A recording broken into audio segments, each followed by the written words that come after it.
काल है डमणी डैम्र गभीर पानी आज बुड़ी आउ जनकर जीवन जाइए। मृतक कटक कंदरपुर बीरबाटी अंचल मृतकों संपूर्ण परिचय मिल पारि ना।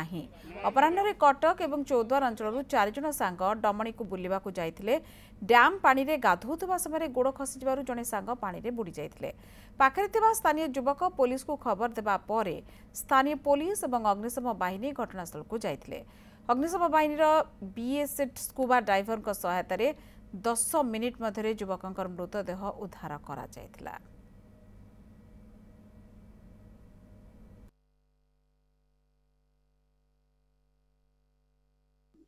दीर्घ किसी दिन तले भी गोटे 2 जन युवक बुड़ीकी जगह पर मर जाते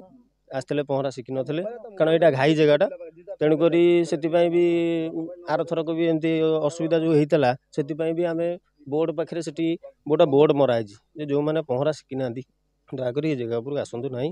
तेणुक यहाँ घाई जगहटा यार 45 मिनट पूर्व 6टा 5:30 भितर कल पाई कि डमणे गोटे डाउनिंग केस होती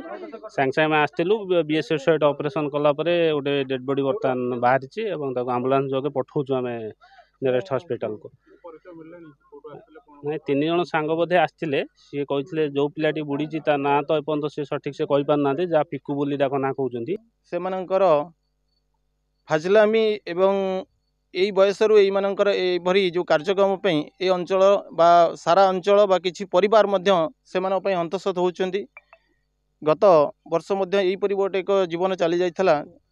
एवं गत जुलाई मासरे मध्य जुलाई मास 24 तारिख रे एभली 2टी बालक मानकर पिला जीवन चली जाइथला।